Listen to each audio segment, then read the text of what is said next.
تو جی یہ ڈاکٹر سارا جی.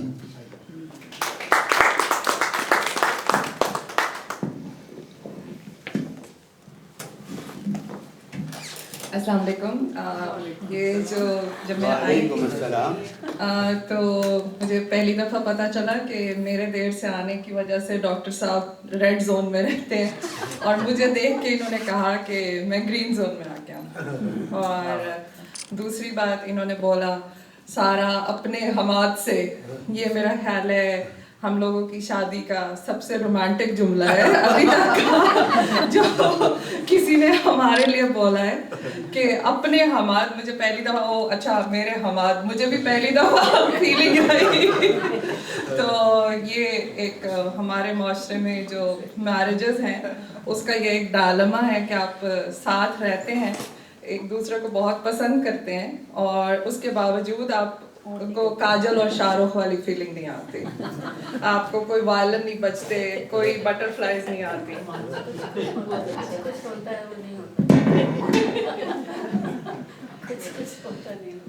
ہاں وہ کچھ کچھ ہوتا ہے لیکن آپ بتاتے نہیں ہیں کسی کو. میں یہاں جس شخصیت کے بارے میں بات کرنے آئی ہوں میرا اور ان کا غائبانہ تعارف ہے. میرا خیال ہے کہ شاید پچھلے سال میں نے سائنس سوچا کا ذکر ڈاکٹر صاحب سے سنا. یہ ابہام سے بھرے الفاظ شاید میرا خیال ہے میں اس لیے استعمال کر رہی ہوں کیونکہ پچھلا کچھ عرصہ میں نے بہت دکھ اور گریف میں گزارا ہے. حال میں ہوئے واقعات مجھے اپنے سے بہت دور اور ماضی کے واقعات مجھے اپنے سے بہت قریب محسوس ہوتے ہیں، اور یہ انہی دنوں کا ذکر ہے جب خالد سہیل ایک اچھے دوست کی طرح میری خاموشی کو بھانپ کے بغیر اس اصرار کے کہ میں کچھ بولوں مجھے ان باتوں سے جن سے مجھے ہلکی سی بھی دلچسپی ہو سکتی تھی بتاتے تھے اور واقعات سے آگاہ کر کے میرے ذہن کے بند کمرے میں دوبارہ زندگی کی کھڑکی کھولنے کی کوشش کرتے تھے. ان دنوں میں انہوں نے میرے سے سائنس سوچا، ان کی بیگم کا ذکر کیا، پھر ان کے پاس جا کے رہنے کا احوال بتایا. مجھے احساس ہوا کہ وہ ان کے بہت خاص دوست تھے اور اس لیے میرے لیے اس میں ان کی شخصیت کا اپنے نظریات کے ساتھ کمٹمنٹ اور ان کا جینون ہونا سب سے انٹرسٹنگ بات تھی. میری تربیت اس انداز سے ہوئی ہے کہ میرے والد کو کبھی بھی کسی امیر یا طاقتور آدمی کو آؤٹ آف وے جا کر میں نے کبھی ان کو کوئی خاص اہمیت دیتے نہیں دیکھا. وہ بہت پاورفل پوزیشن پہ رہے، وائس چانسلر تھے، لیکن وہ صرف ان لوگوں کی عزت کرتے تھے جو ان کے نظریات کے مطابق جینوین ہوتے. کہاں کے وائس چانسلر؟ بہاؤالدین ذکریہ یونیورسٹی کی.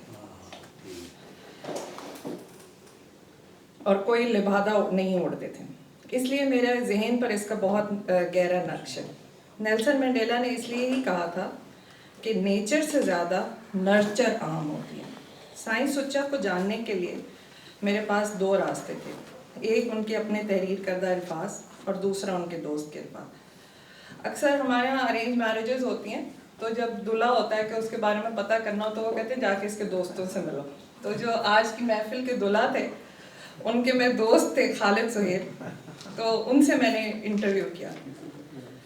اور خالد سہیل جو ہیں وہ 100 دوستوں پہ بھاری ہیں. جب وہ اپنے کسی خاص دوست کا ذکر کرتے ہیں تو ان کی آنکھوں کی چمک گہری ہو جاتی ہے، مسکراہٹ اور آواز کا زیر و بم آپ کو ان کے دوست سے تعلق کی گہرائی سے آشنا کرتا ہے. اور ان کو اگر ذرا بھی اندازہ ہو جائے کہ ان کے اس دوست کے خیالات میرے خیالات اور نظریات سے مطابقت رکھتے ہیں تو وہ یہ کہہ کر محترمہ معظمہ سارا علی صاحبہ وہ فلاں صاحب بھی آپ کے قبیلے سے تعلق رکھتے ہیں، میرے قبیلے کی پاپولیشن بڑھاتے ہیں.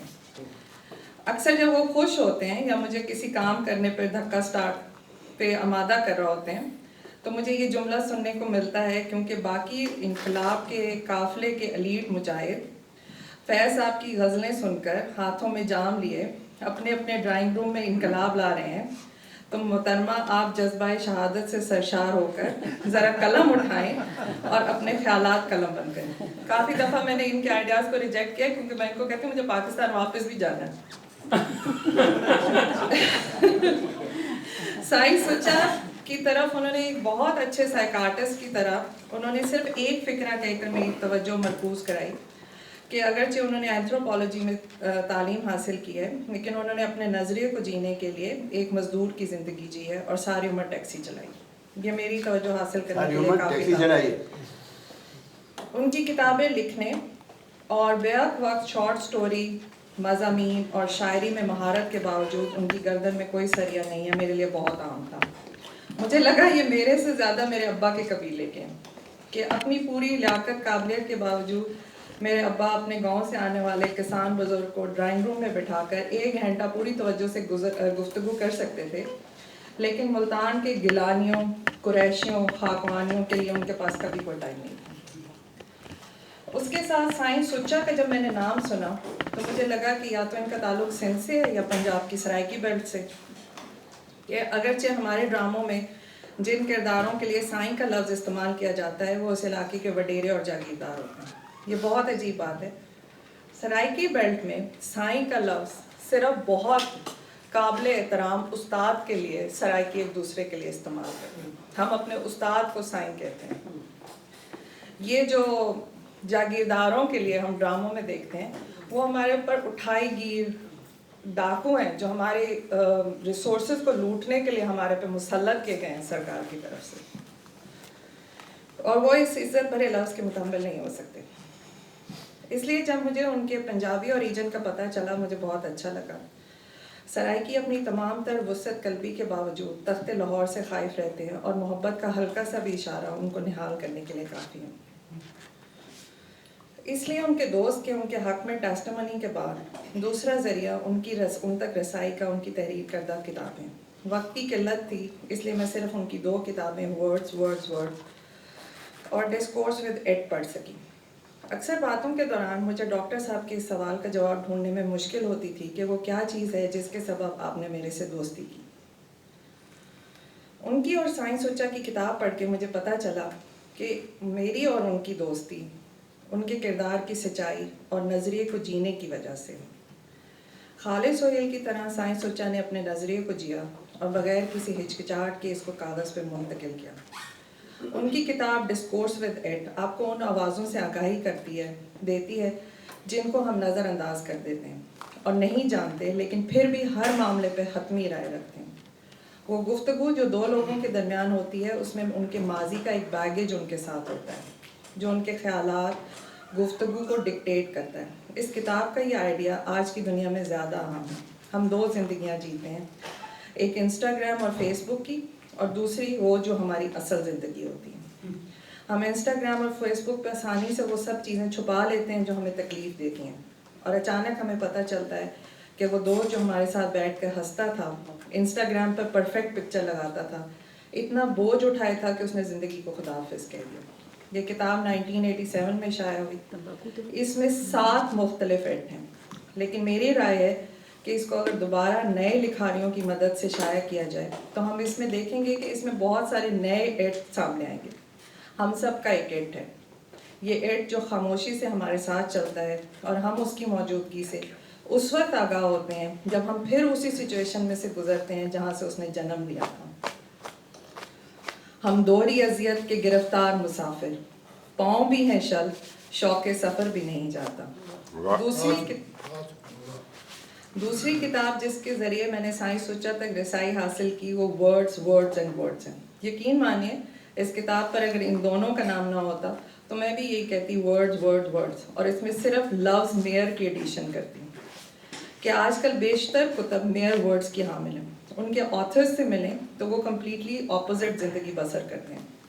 اس لیے وہ کتابیں میرے لیے صرف گاربیج ہیں. لیکن مجھے لگا کہ ورڈز صرف ورڈز نہیں بلکہ 2 سچے آدمیوں کی زندگی کا احوال ہے جس میں وہ دونوں اپنی زندگی اور نظریات کو poetry, short stories and essays میں بیان کریں. یہ بہت مشکل ہوتا ہے کتاب انگریزی میں ہو اس کو اردو میں بیان کرنا، لیکن ڈاکٹر صاحب کو تھا کہ اردو میں ہی لکھا جائے. میرے لیے اس کتاب میں سائنس سچا کی تحریریں انٹرسٹنگ ہیں لیکن ڈاکٹر سہیل کی تحریریں بھی اتنی دلچسپی کا باعث ہیں کیونکہ وہ دونوں ایک دوسرے کو کمپلیٹ کرتے ہیں. جیسے ان کی ایک نظم ہے گاڈ ان مائی ہوم. اس میں آپ کو ایک انتہائی شفیق باپ کی جھلک نظر آتی ہے جس کو باپ کے روایتی کردار سے اختلاف ہے. وہ اولاد کو اپنے مولڈ میں ڈالنے کی بجائے ان کو اپنے سے ایک الگ انسان کے طور پہ ٹریٹ کرتے ہیں. پڑھائی، دوستوں، شادی کے ہر فیصلے میں ان کے اولاد آزاد ہے. یہ نظریہ ہمارے روایتی پیرنٹنگ کے نظریے سے قطعاً مختلف ہے. ہم بچے اس لیے نہیں پیدا کرتے کہ ہمیں ان سے محبت ہوتی ہے یا ان کی اہمیت کا ادراک ہوتا ہے. ہم تو اپنی نسل قائم رکھنے کے لیے بچے پیدا کرتے ہیں. جیسے ہم ڈائناسور کی آخری نسل ہیں، اگر ہم نے بچے پیدا نہ کیے تو دنیا ڈائناسور نہیں دیکھے گی. پھر ہم اپنی ساری فرسٹریشن اور ٹراما کی بھڑاس ان پہ نکالتے ہیں، ان کی زندگی مینیج کرتے ہیں یہ کہہ کر کہ جو غلطی ہم نے کی وہ آپ نہ کریں. لیکن یہ اصل میں وہ احساس کمتری ہے جو سرمایہ دارانہ معاشرے میں پیسے کی ان ایون ڈسٹریبیوشن سے ہمارے اندر پیدا ہوتا ہے. اور ان سب ناتمام خواہشوں کو ہم ان بچوں سے پورا کروانا چاہتے ہیں. اسی کا آپ کو جو ہے آپ کو تھیم ان کی ایول آئیز میں امیگرینٹ ہاؤس ہولڈ کے نقطۂ نظر سے وہ بیان کریں کہ ہم لوگ اپنے بچوں کو ایک اوپن مائنڈڈ سوسائٹی میں لاتے ہیں، لیکن ہمارے ارد گرد جو ہمارے ہم وطن ہوتے ہیں وہ وہی دقیانوسی جو سوچ ہوتی ہے اسی سے ہمارے بچوں کو جج کرتے ہیں. اور اگر ہم ان کو شیلڈ نہ کریں تو ہمارے جو امیگرینٹس کے بچے ہوتے ہیں وہ ٹریڈیشن اور انوائرمنٹ کے کنفلکٹ میں دب کر اسپلٹ پرسنالٹی بن جاتے ہیں. یہ بہت مشکل ہوتا ہے. اکثر یہ ہوتا ہے کہ کوئی جب میرا پاکستانی فرینڈ آتا ہے میں بھاگ کے جا کے دوپٹہ نکال لیتی ہوں، وہ جاتا ہے تو میں دوپٹہ پھینک دیتی ہوں. سائنس سوچا کا ہر کسی کو اپنے میں مکمل انسان دیکھنے کا نظریہ صرف بچوں تک محدود نہیں. ان کی شارٹ سٹوری ویٹ کی ہیروئن اپنی جنسی ضروریات کے لیے بھی کسی مرد کی محتاج نہیں. اس انڈیپینڈنس نے اس کو پیس آف مائنڈ عطا کیا.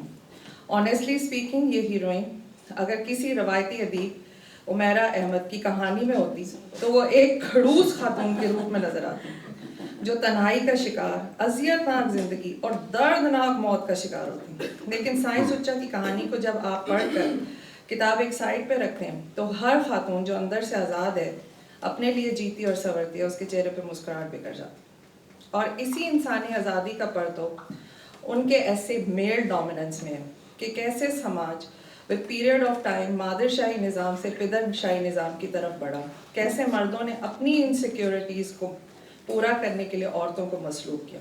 ہم دیکھتے ہیں کہ وہ مرد جو اپنے اندر آج بھی مکمل اور پرسکون ہے وہ اپنے سے منسلک خواتین اور بچوں کو ایک مکمل انسان کے طور پہ جینے دیتے ہیں.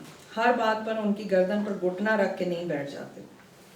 اور وہ مرد جو خود احساس کمتری کا شکار ہوتے ہیں ان کو اپنی زخمی انا کی تسکین کے لیے خواتین اور بچوں کی زندگی کو مائکرو مینیج کرنے کا شوق ہوتا ہے.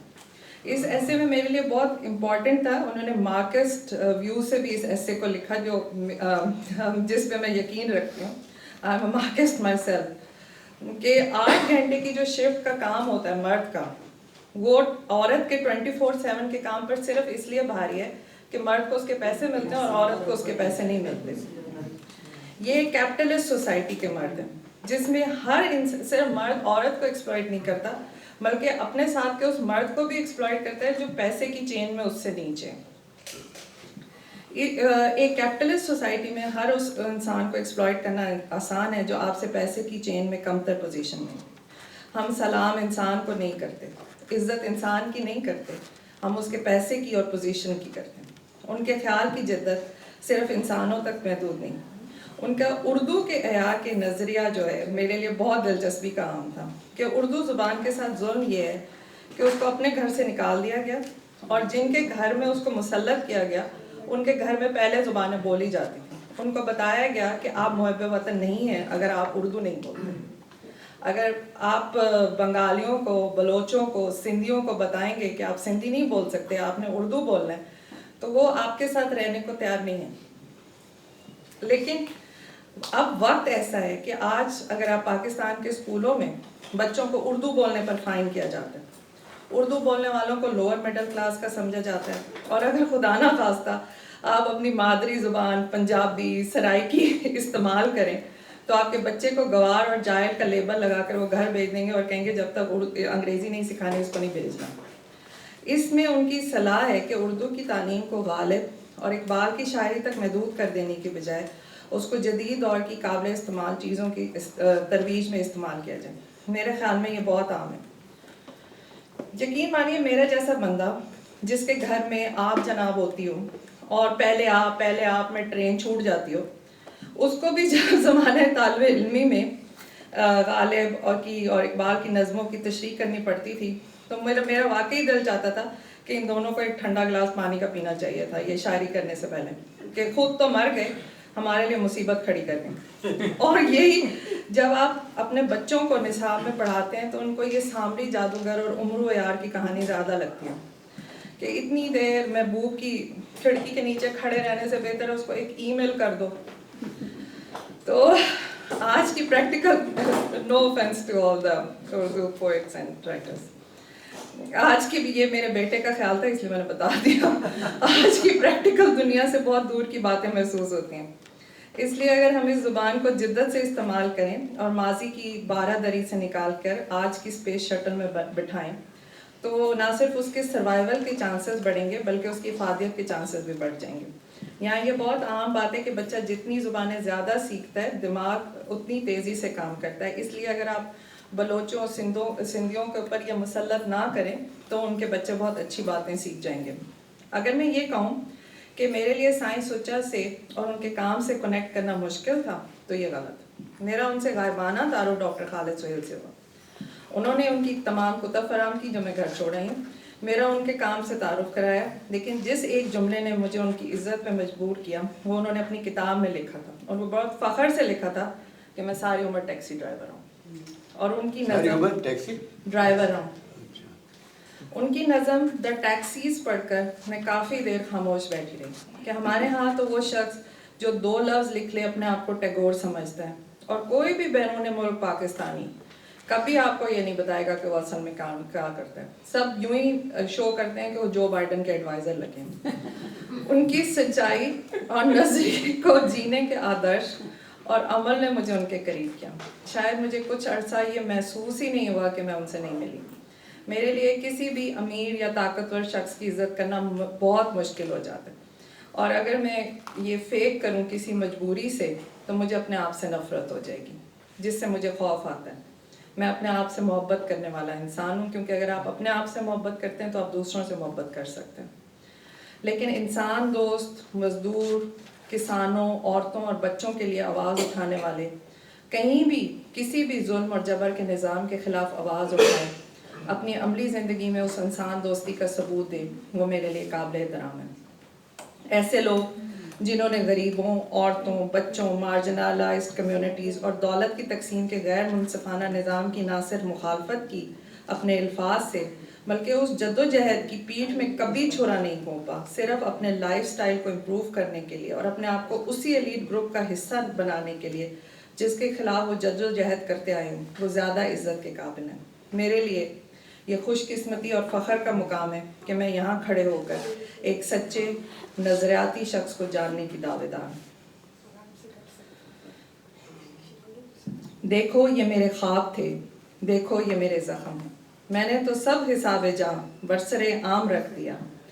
آمد دوست کی نوید کوہ وفا میں گرم تھی، میں نے بھی ایک چراغ سا دل سر شام رکھ دیا. بہت